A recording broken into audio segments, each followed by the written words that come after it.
शंकर भगवान कहते हैं पार्वती, जब मनुष्य का जन्म होता है ना, जब वो मात्र 3 महीने का रहता है माँ के गर्भ में, चतुर्थ माह का जब वो हो जाता है तो देवाधिदेव महादेव कहते हैं पार्वती, तब उस जीव में थोड़ा सा कंपन उत्पन्न होने लगता है और वो परमात्मा से विनती करता है कि मेरा जन्म देना, तो मुझे केवल मांस का पिंड बनाकर मत भेज देना, इस पर कोई कपड़ा जरूर चढ़ा देना, और वो कपड़ा जो चढ़ाओ वो ऐसा चढ़ाना कि वो कपड़ा भी सत्संग में लीन हो जाए, ऐसा कपड़ा चढ़ा होना चाहिए, ऐसा वस्त्र चढ़ा होना चाहिए। ये जो चमड़ी, ये जो चर्म हमारे शरीर पर हमको दिख रही है, इस मांस के पिंड के ऊपर, ये मेरे शंकर ने किराए से दी है आपको। श्वास इसका किराया है, भजन इसका किराया है, भक्ति इसका किराया है। जैसे नवरात्रि में गरबे होते हैं तो गरबा खेलने वाली बेटियां बेटे कपड़े खरीद कर नहीं लेके आते, किराए से लेकर आते हैं। आजकल तो शादी ब्याहों में भी दूल्हा दुल्हन के कपड़े किराए से मिलने लगे। बोलो रे जी हो, सही है कि गलत है? अरे जम के तो बोलो हैदराबाद वालों, सही है। आजकल तो शादी ब्याहों में भी किराए के कपड़े मिलने लगे। गरबा खेलने जाओ तो किराए के कपड़े लेकर आ जाते हैं। कपड़े 9-10 दिन तक रखे, गरबा खेला, श्रृंगार करा, दर्पण में मुख देखा, सेल्फी ली, फोटो खींचा, उसके बाद में वो कपड़े वापिस देना पड़ गए, दे दिए।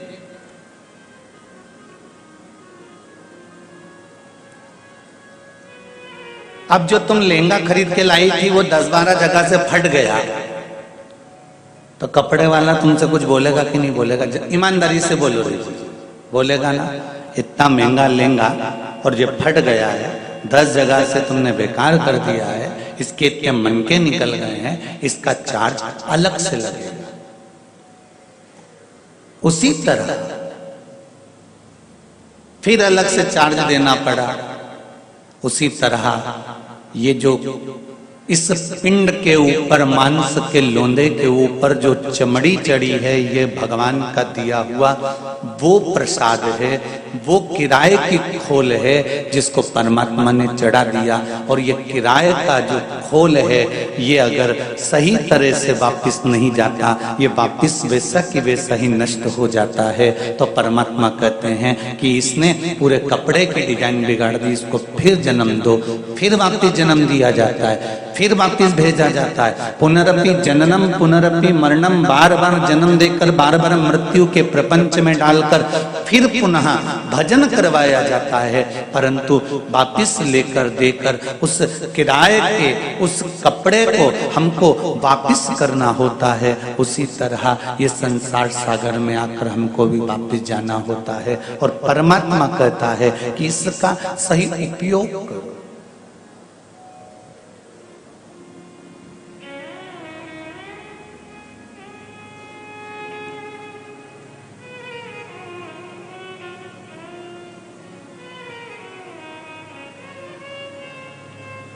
हीरा कितने का आता है?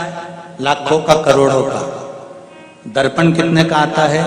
50 रुपए का, 100 रुपए का, 200 रुपए का। दोनों में कीमत किसकी ज्यादा होती है? हीरे की।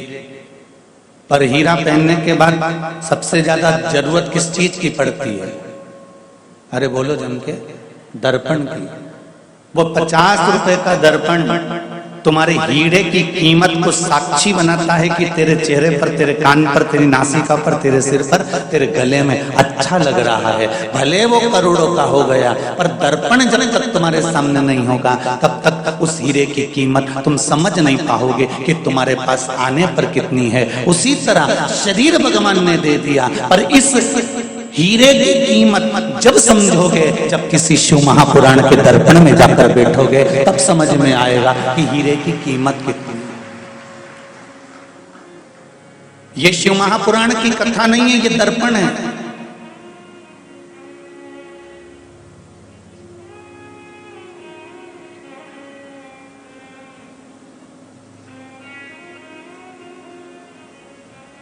और इस दर्पण में,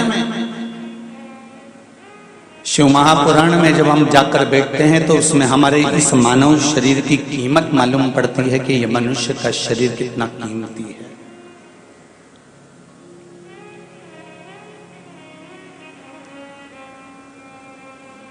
श्वास गिन गिन के तुझको मिलत है, ये लुटाने के काबिल नहीं है। ध्यान हरि का हृदय से न भूलो, ये भुलाने के काबिल नहीं है। बड़ी मुश्किल से नर्तन पाया, ये गंवाने के काबिल नहीं है। बड़ी मुश्किल से ये मनुष्य की देह मिली है। हीरा जैसा शरीर मिला है, हीरे जैसा स्वरूप मिला है, हीरे जैसी चर्म मिली है, हीरा जैसा परिवार मिला है, पर इसकी कीमत जब पहचानी जाएगी, जब दर्पण में जाकर बैठोगे कि इसकी कीमत क्या है। बहस करने में कीमत नहीं निकालना है हमको। दुनिया के लोग इसमें भी बहस कर लेते हैं, मैं तुम्हारी बड़ी बहू ज्यादा सुंदर कि छोटी बहू ज्यादा सुंदर। तो सास से पूछा जाए तो सास एक ही बात कहेगी, जो मेरी सेवा करे वो सबसे ज्यादा सुंदर। सही है कि गलत है? जो सेवा करे वो सुंदर। अब उसमें कई कहते हैं कि बड़ी बड़ी सुंदर दिखती है, छोटी बड़ी अच्छी दिखती है, मंजली अच्छी दिखती है, संजली अच्छी। नहीं नहीं नहीं नहीं, जो सेवा में तल्लीन रहे, जिसकी चित्तवृत्ति में, जिसकी बुद्धि में, जिसके मन में सेवा का प्रकल्प प्रबल रहे, समझ लो वही सुंदर। भीतर की भी तो सुंदरता दिखी जाती है।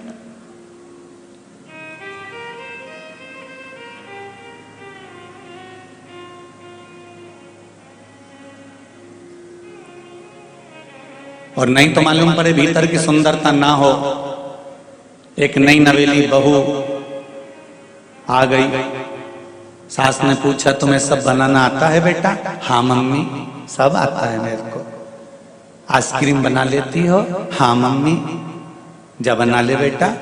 गई 1 किलो दूध, पहले तो बुक निकाल के लाई बैग में से, रेसिपी बुक, उसको पढ़ती जाए और उसमें से सब निकाल के 1 किलो दूध को धीमी आंच में हिलाओ, फिर उसमें ये पाउडर डालो, फिर हिलाओ, फिर ये पाउडर डालो, फिर हिलाओ, फिर उसमें शुगर डालो, फिर हिलाओ, फिर इसको हिलाने के बाद 1 घंटा फ्रिज में रख दो।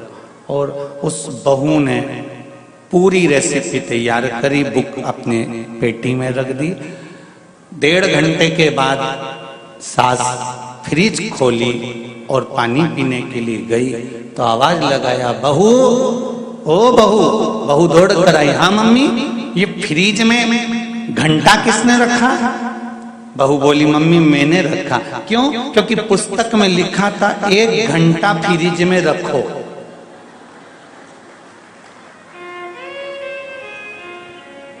सास ने माथा ठोका, अरे ओ पगली, मंदिर का घंटा रखने थोड़ी ना बोला था।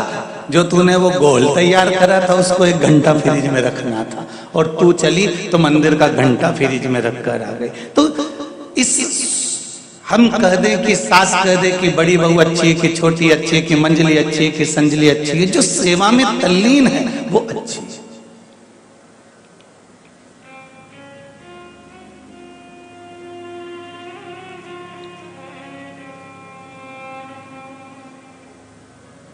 हमें बहस भी नहीं करना कि ये सुंदर है या वो सुंदर है। कई लोग ऐसी बहस में पड़ जाते हैं कि उस बहस में पढ़ते, अरे भाई कोई अगर बहस कर रहा है ना तो वहां बहस ना कर भजन करने का प्रयास करा करो। अगर कोई कह रहा है ऐसा हो गया, बिल्कुल ऐसा हो गया। तुमने ऐसा कर दिया, हाँ ऐसा हो गया। तुमने वैसा कर दिया, हाँ वैसा कर दिया। बहस ना कर भजन कर।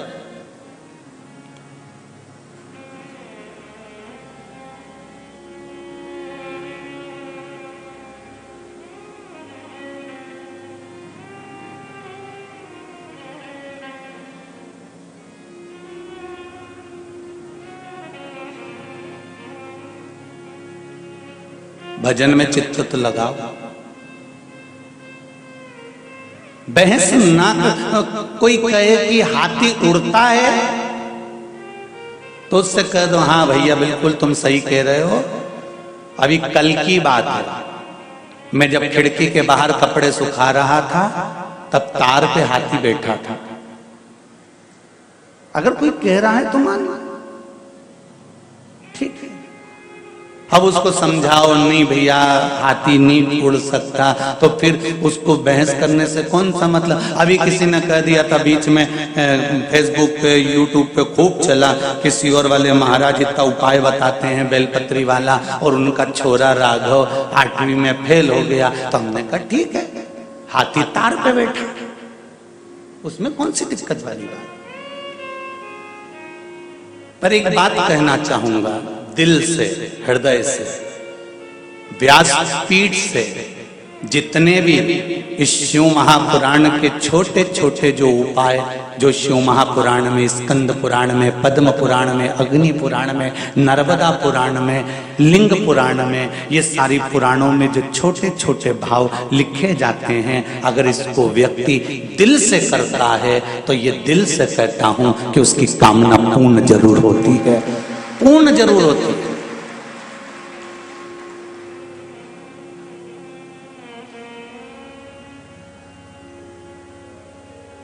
और इतना विश्वास है, जब राघव जी चश्मा लगाते थे और इतना मोटा लगाते थे, और शिव महापुराण का एक उपाय हमारे को पढ़ने में आया कि शहद शंकर भगवान पर चढ़ाकर उसको नैनों में लगाना प्रारंभ करो, चश्मा उतर जाता है। तो राघव जी का जब चश्मा उतर सकता है तो बेलपत्री पर शहद लगाकर शिव को चिपकाने से राघव जी पास भी हो सकते हैं, ये निश्चितता है, और पास हुए। इसका प्रमाण देने की जरूरत नहीं है अपने को। अपने को तो केवल बहस करने वालों से हटकर कह देना चाहिए कि तार पर हाथी बैठा है और हमने कल ही देखा है, निश्चित है। एक किसी ने प्रश्न एक बहुत सुंदर पत्र लिखा, जरा ध्यान दीजिए।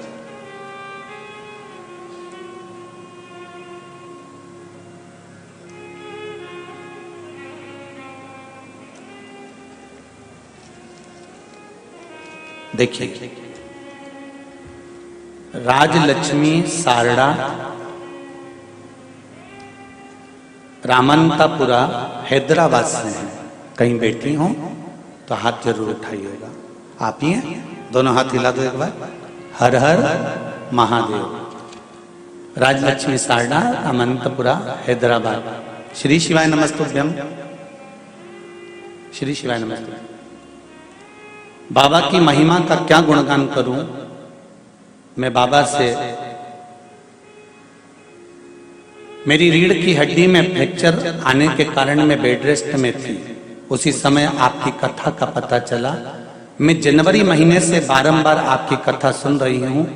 आपने कथा में कहा कि जो कामना कर कर वो 3 महीने में पूरी हो जाती है। मैंने भी कथा सुनते सुनते अपने घर होने की कामना की थी, और तीसरे ही महीने में बाबा की कृपा से मेरा घर पक्का हो गया और बाबा ने मेरे पर करुणा कर दी। ये शिव कृपा। बेटो बहन, हर हर महादेव। शिव कथा को परिचय की जरूरत नहीं पड़ती।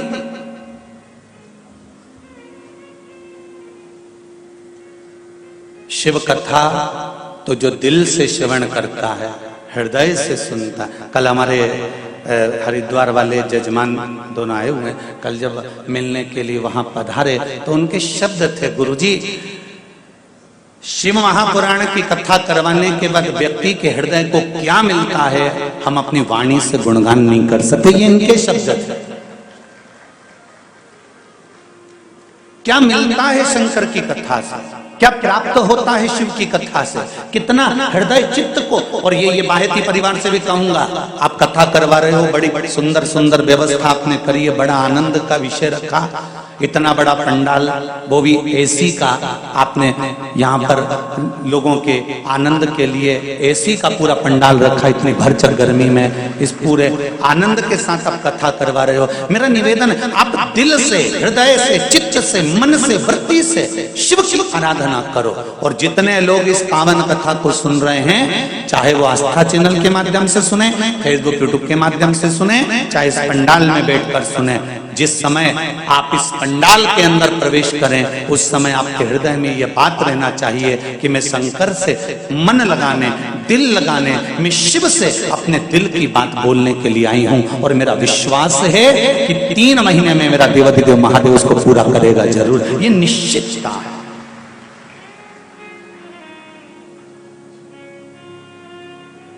शंभो शरणे पड़ी मांगू घड़ी रे घड़ी, दुख काटो दया करी ने दर्शन। आप शिव की भक्ति में अगर डूबे हुए हो, शंकर के स्मरण में अगर डूबे हुए हो, शिव आराधना में अगर डूबे हुए हो, शंकर के मंदिर जाना अगर आपने प्रारंभ कर दिया है, शंकर को 1 लोटा जल चढ़ाना अगर आपने प्रारंभ कर दिया है, शंकर की भक्ति में अगर डूब चुके हो। एक प्रश्न आया था कल, वो कक्ष में रह गया है। प्रश्न था, साउथ से हम लोग कथा सुन रहे हैं और शिव महापुराण की कथा हम लोग बहुत दिल से सुनते हैं, थोड़ा सा भाषा का दिक्कत जरूर आता है, पर हम 15 माताएं एक टीवी पर कथा सुनती हैं और एक हिंदी जानने वाले को पास में बिठाकर कथा सुनते हैं। जो आप बोलते हो वो हमें तेलुगु में, मद्रासी में बोलकर बताता है और हम कथा समझते हैं। हमारा प्रश्न ये है, हमारा प्रश्न केवल इतना सा है कि हमारे इधर मंदिरों के अंदर जल चढ़ाने के लिए नहीं जाने देते और हम पशुपति व्रत करें तो फिर कैसे करें? और ये प्रश्न एक का नहीं होगा, आप में भी कई लोग बैठे होंगे ऐसे जिनके भीतर का ये प्रश्न होगा। कितने लोग हैं जिनका प्रश्न है ये? अरे बहुत सारे। रोको जरा, बहुत बढ़िया। ये प्रश्न किसी एक का नहीं, अगर मद्रास से आया है, चेन्नई से आया है और यहाँ हैदराबाद वालों ने भी करा है, तो फिर कोई प्रश्न में जरूर कोई बात है। तो उन्होंने कहा कि हमको मंदिर के अंदर जल नहीं चढ़ाने देते या शिव मंदिर तक नहीं जाने देते, शिवालय तक, तो हम फिर पशुपति व्रत कैसे करें? शिव महापुराण की कथा कहती है कि कंकर में शंकर है।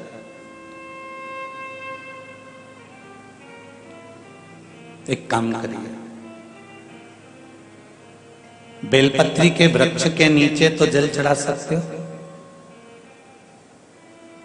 यदि बेलपत्री के वृक्ष के नीचे भी जल नहीं चढ़ा सकते तो घर में जो शिवलिंग है उस शिवलिंग पर भी आप, अगर मंदिर में जाने की अनुमति हो तो जरूर मंदिर में जाकर इस व्रत को करो, और अगर मंदिर में जाने की अनुमति नहीं है तो फिर घर के शिवलिंग पर भी आप पशुपति व्रत कर सकते हैं, भगवान शंकर की आराधना कर सकते हैं। स्वीकार करेगा मेरा शिव, स्वीकार करेगा मेरा शंकर। दिल से अगर पुकारोगे तो वो दिल से सुनता है।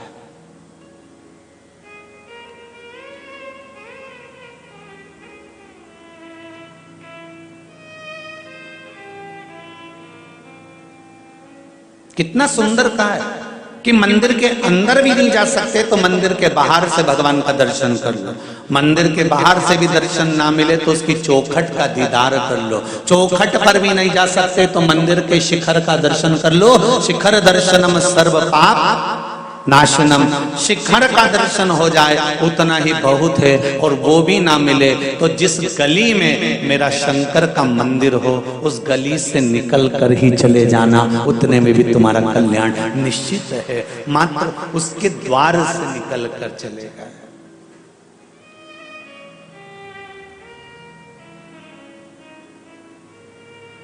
मात्र।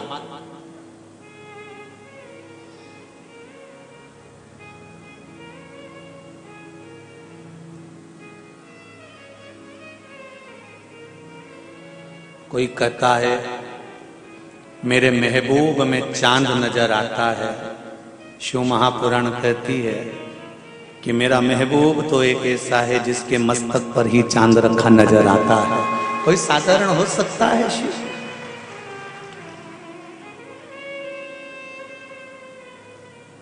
तुझ में रब दिखता है यारा, मैं क्या करूं। शंकर के एक एक कंकर में मेरा शिव नजर आता है, कंकर के अंदर शंकर नजर आता है।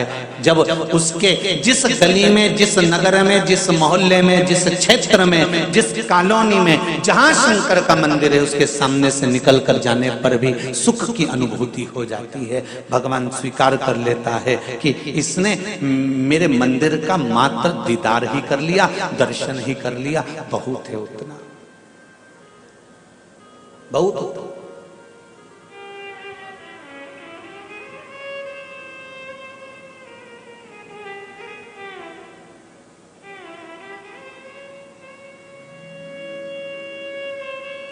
मैंने तेरे ही भरोसे बाबा, तेरे ही भरोसे हवा बिच उड़ती जावांगी।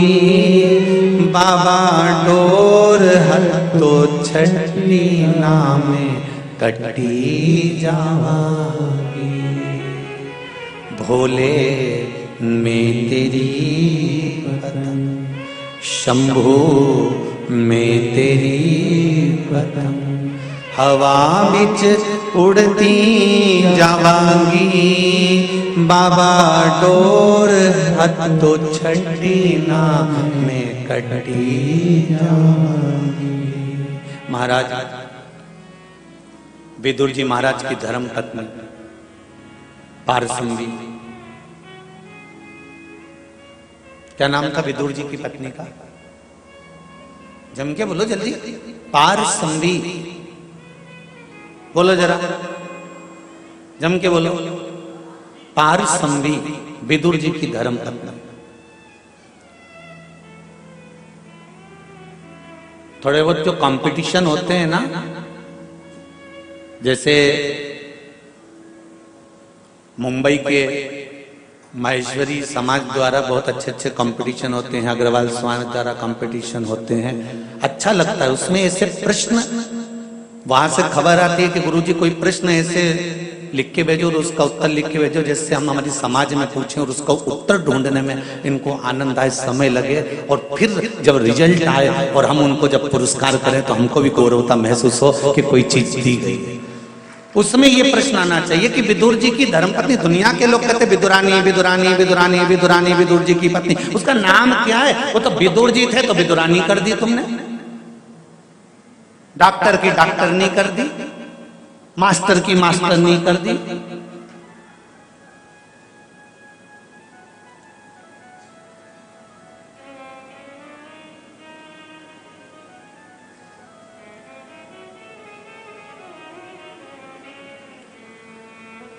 अब विदुर जी की विदुरायन कर दी, पारसंवी विदुर जी की धर्म पत्नी।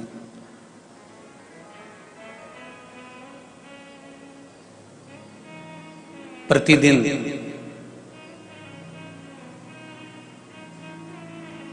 एक बेल वृक्ष के नीचे जाती थी, कंकर उठाती थी, बेल वृक्ष के नीचे रख देती थी, और एक लोटा जल जो घर से लेकर जाती थी, स्मरण करती करती करती करती करती करती शिव को चढ़ाकर आ जाती थी। एक बार पारसंवी ने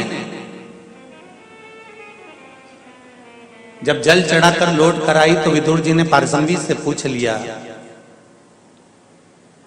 विदुरायन से पूछ लिया, आज तुमने भगवान शंकर से क्या मांग लिया जो इतनी प्रसन्न दिख रही हो? तो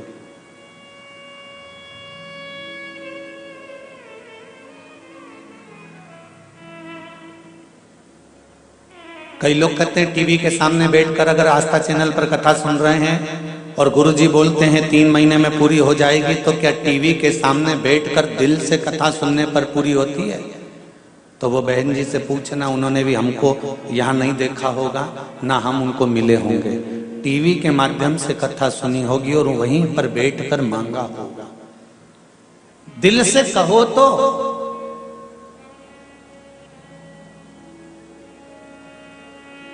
तुलसीदास जी कारागार में बैठकर जब हनुमान चालीसा की रचना करते हैं तो बंदर टूट पड़ते हैं अकबर के उस नगर में, और तुलसीदास जी को कारागार से मुक्त करना पड़ता है। कारागार के अंदर बैठकर भगवान का भजन करा, राम जपा, शिव जपा, कृष्ण जपा, तो भगवान वहां भी आ गए। एक चींटी, छोटी सी चींटी कहीं दब भी जाती है और परमात्मा का भजन करती है तो परमात्मा आते हैं। हाथी का पांव मगर ने पकड़ लिया तो परमात्मा आते हैं। 7 ताले में बंद होकर भी आप भगवान को पुकार रहे हो और दिल से पुकार रहे हो तो परमात्मा मिलेगा जरूर। भगवान की भक्ति अगर दिल से कर रहे हो तो वो सुनेगा जरूर, मिलेगा। आप में से कई लोग ऐसे भी होंगे जिन्होंने शिव जी से विनती करी होगी कि एक बार हैदराबाद में शिव महापुराण की कथा जरूर हो जाए। और बाबा ने सुनी कि नहीं सुनी? अरे बोलो तो जरा, सुनी ना हैदराबाद वालों? दिल से सुनी और बाबा सुना, कथा हुई। बाहेती परिवार को बाबा ने कृपा करी और बाहेती परिवार ने ये कथा का आयोजन रखा। कहीं शिव कृपा हुई, शंकर की करुणा हुई। बैठ जाओ बाबू।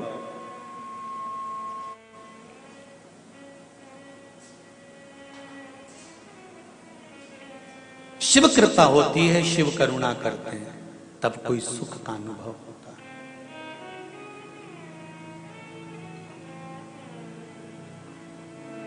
आज पारसमदी तुम इतनी खुश हो। विदुर जी विदुरायन से कह रहे हैं आज आप बड़ी प्रसन्न दिख रही हो, क्या मांग लिया आपने बाबा से? विदुरायन कहती है, पारसमदी कहती है, जो किसी ने नहीं मांगा वो मैंने मांगा। दुनिया के लोग मंदिर में जाते हैं तो भगवान से कहते हैं भगवान मुझे ये दे दो, भगवान मुझे वो दे दो।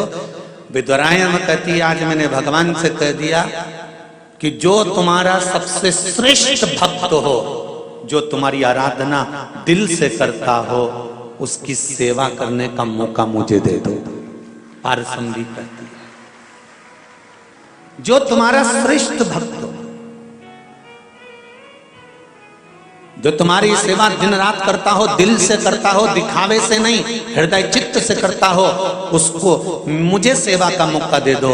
भगवान विदुर जी महाराज को हंसी आ गई और विदुर जी ने कहा विदुरायन से, घर में कुछ भी तो नहीं रहता, तू क्या देगी उन शंकर के भक्त को? सेवा करने वाले को भी तो सेवा की जरूरत पड़ती है, तो क्या प्रदान करेगी? तो विदुरायन कहती है, पारसमदी कहती है जब मौका मिलेगा तब सोचेंगे। इनको ये नहीं मालूम था कि शंकर का गुणगान करने वाले, शिव की भक्ति में डूबने वाले, शिव की सेवा करने वाले कोई दूसरे नहीं होंगे।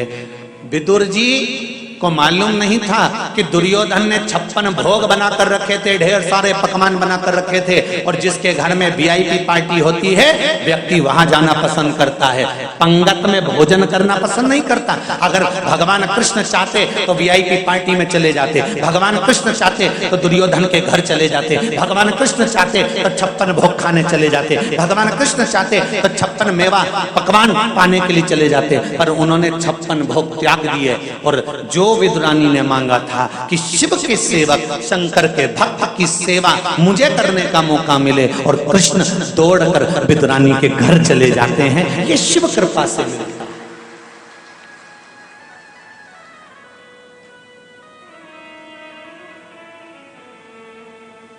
क्या विदुर जी की भक्ति में इतना बल था कि भगवान कृष्ण को घर बुला लिया?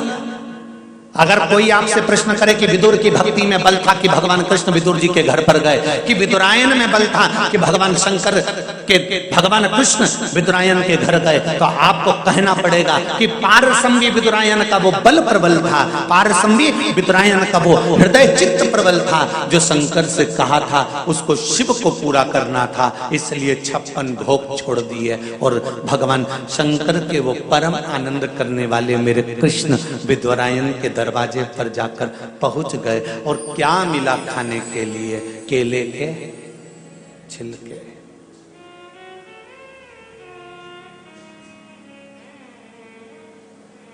किसी ने अंदाजा लगाया?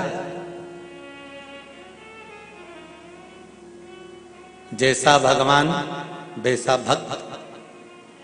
राम मंदिर में जाओगे तो कुछ अच्छा अच्छा सामान मिल जाएगा, पोंगल मिल जाएगा, खिचड़ी मिल जाएगी, इडली मिल जाएगी, खमन मिल जाएगा, थोड़ा बहुत अच्छा अच्छा मोहन थाल, ठोर, मठरी, थोड़ा लड्डू, बंटा जी, थोड़ा ड्राई फ्रूट्स, ये सब मिल जाएगा। कृष्ण मंदिर में भी मिल जाएगा, देवी के मंदिर में भी मिल जाएगा, पर शंकर के मंदिर में जाओगे और शंकर के भक्त के घर जाओगे और शंकर के उपासक के यहाँ जाओगे और तुम अंदाजा लगा कर जाओगे कि यहाँ पर मुझे 56 भोग मिलेगा, यहाँ लड्डू पेड़ा मिलेगा, तो भूल कर मत जाना भैया। शंकर के जैसे शिव वैसे शंकर का भक्त, शंकर के भक्त के यहाँ क्या मिलने वाला है? तो विदुरायन भी जानती है कि शंकर भगवान के पास में बेलपत्ती है, धतूरा है और दुनिया भर के पत्ता पत्ती शिव जी को चढ़ाए जाते हैं। तो विदुरायन भी जानती है कि उनका जो भक्त आएगा वो 56 भोग नहीं पाएगा, इन्हीं छिलकों से उसका काम चल जाएगा, ये वो भी जानती है।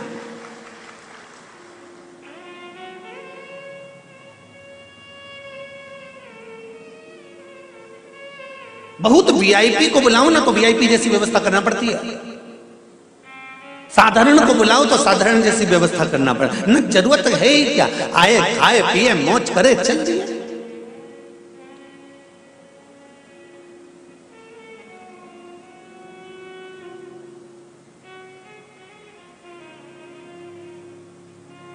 भक्ति का बल बड़ा विचित्र है।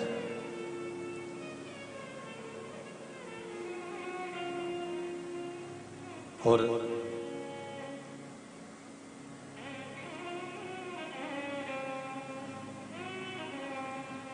कृष्ण जब विदुरानी के यहां से पारसंवी के यहां से जाने लगे छिलके खाकर, तब पारसंवी ने एक प्रश्न कृष्ण से करा था। भगवान कृष्ण से पारसंवी एक प्रश्न करती है, ठाकुर हे कृष्ण, भगवान ऐसा क्यों करता है? जो भक्त की परम प्रिय वस्तु होती है, परमात्मा उसको क्यों ले लेता है भक्त से? क्यों?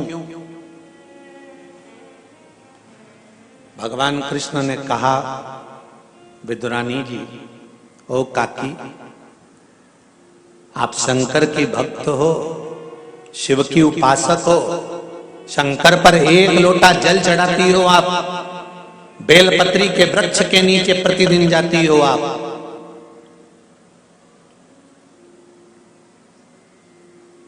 जिस बेलपत्री के वृक्ष के नीचे 64 योगिनियां, 33 कोटि देवी देवता एक बूंद जल का इंतजार करते हैं, उस बेलपत्री के वृक्ष के नीचे आप जाती हो, साधारण नहीं है।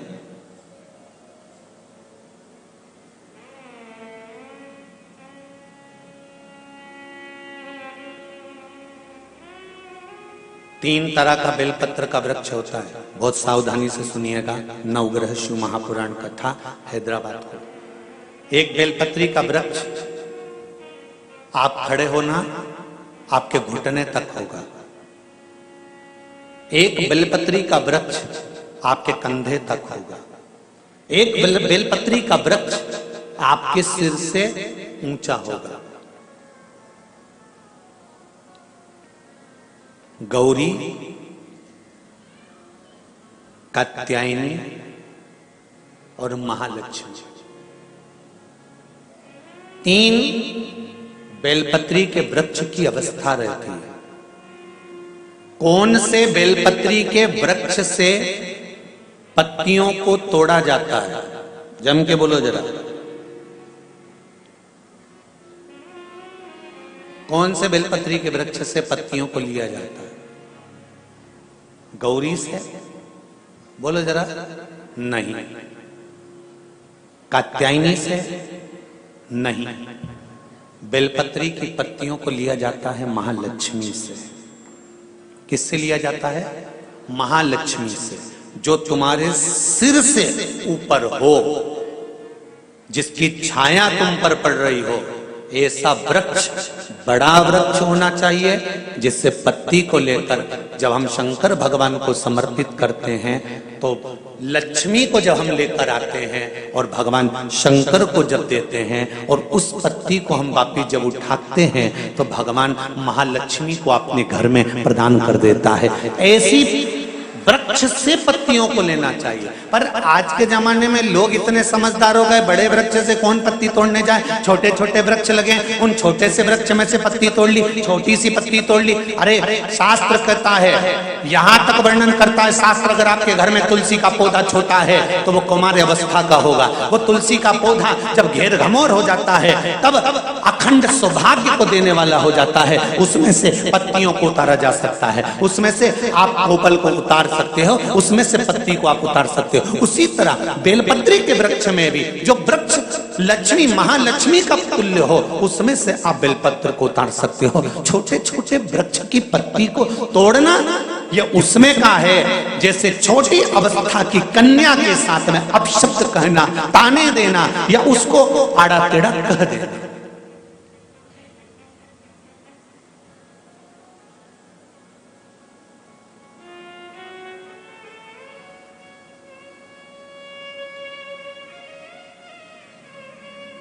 नवरात्र में कन्याओं का भोजन कराती हो कि सौभाग्यवती माताओं का भोजन कराती हो? जल्दी बोलो। कन्याओं का। तो सौभाग्यवती को कराने में क्या दिक्कत है? नवरात्र में सौभाग्यवती को भोजन कराने में क्या दिक्कत है?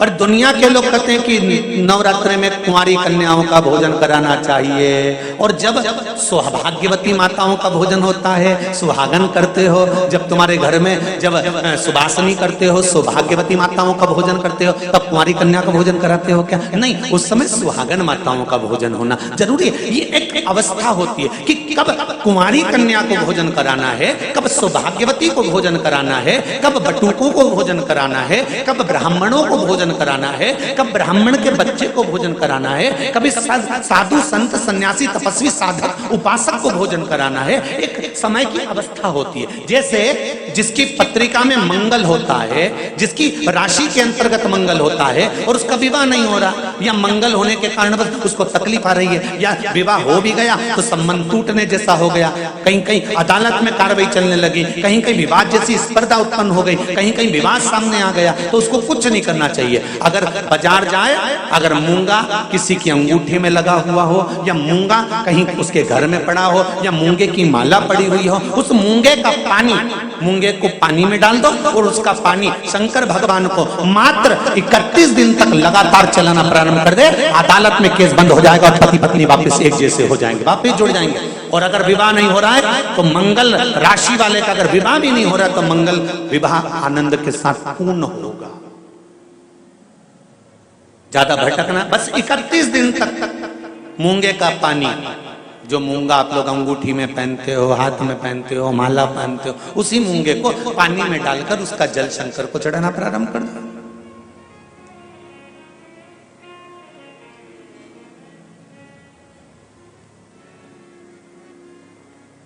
मूंगे के शिवलिंग का निर्माण किस देवता ने करा था?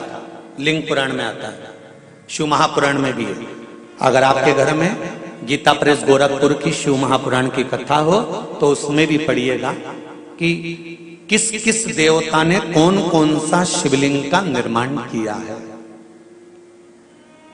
मूंगे के शिवलिंग का निर्माण सर्पों ने करा था।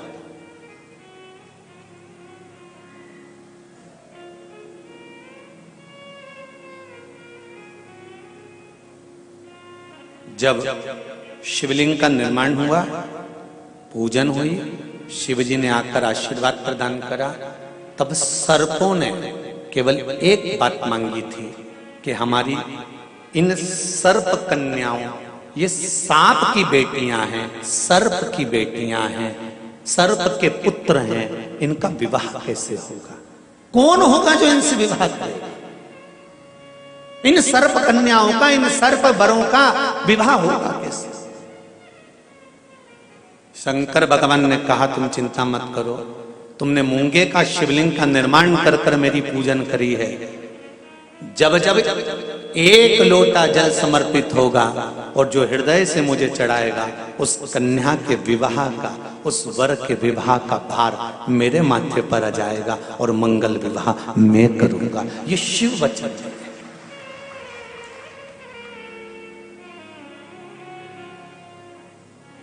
एक बहुत सुंदर सा प्रसंग है, जरा ध्यान दीजिएगा।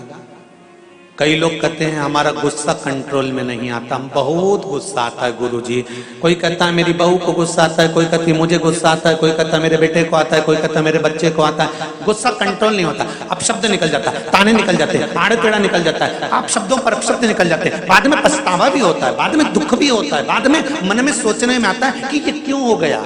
तो कुछ दिन मूंगे का पानी, अगर मूंगा नहीं हो तो केवल जल का पात्र, उसमें केवल एक हरी मूंग डालकर शिव जी को वो जल चढ़ाना प्रारंभ कर दो। 15 दिन 20 दिन प्रतिदिन शंकर को जल चढ़ाना प्रारंभ तो करो। क्रोध कितना भी तेज आ रहा होगा, संयम में आना प्रारंभ हो जाएगा और मुख से अपशब्द निकलना बंद हो जाएगा। संयमित वाणी के लिए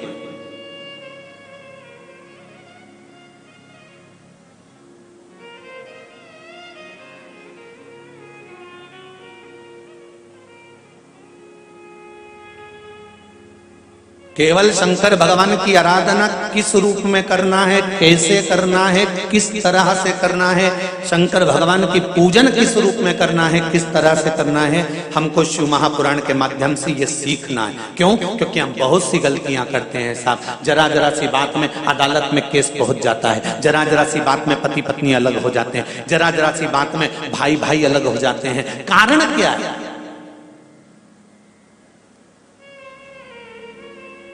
उसका कारण क्या है?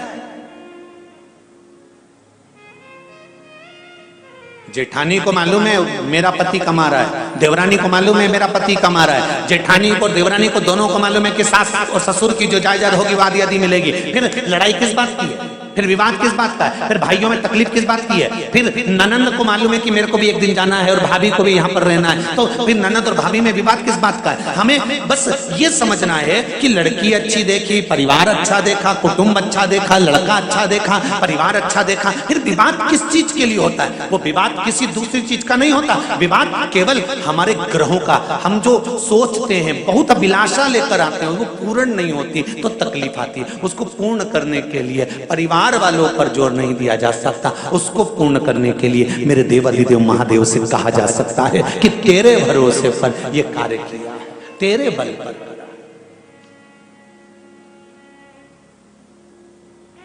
विदुरानी ने कहा भगवान कृष्ण से, ठाकुर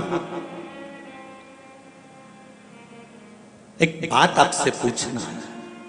भगवान कृष्ण ने पूछा, पारसम्वी काकी विदुरानी जी पूछिए, क्या पूछना है? विदुरानी कहती है मुझे केवल इतना सा पूछना है कि भगवान अपने भक्त से उसकी प्रिय चीज, उसकी प्रिय वस्तु क्यों छीन लेता है?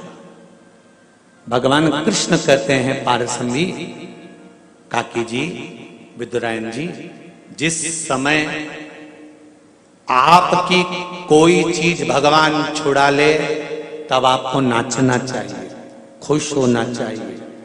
क्यों? पूरी दुनिया के सेठों को छोड़कर परमात्मा को तू ही ऐसा सेठ मिला जिससे कुछ लेकर परमात्मा गया है।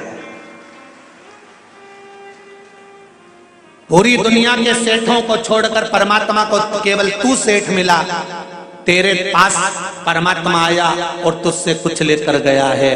जब तुम्हारी कोई वस्तु तुम्हारे पास से चली जाए, कोई चीज तुम्हारे पास से चली जाए, तो उसमें दुख नहीं मनाना। परमात्मा ने दिया था, परमात्मा लेकर चले गया, उसमें तुम प्रसन्न होना कि वो देव अधिदेव महादेव ने दी थी और उसने वापिस ले ली है, उसमें दुख नहीं करना।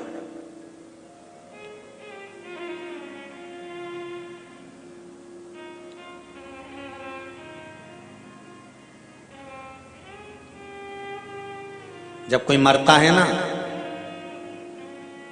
तो घर के लोग रोते हैं, इनको कोई रुलाता है? अरे बोलो तो सही भाई, शादी में महिला संगीत में डांस करना है, नाचना है, तो उसकी तो प्रैक्टिस करना पड़ती है 15 दिन पहले। पर कोई मरे तो इतने सारे लोग आएंगे तो बैठ के रोना पड़ेगा, तो इसकी प्रैक्टिस कोई कराता है? अरे बोलो जम के कोई कराएगा? नहीं, इसकी प्रैक्टिस नहीं कराई जाती और रोने की प्रैक्टिस नहीं कराई जाती। पार्वती जी ने शिव जी से पूछा कि ये मरने के बाद परिवार वाले क्यों रोते हैं? शंकर भगवान ने कहा ये मरने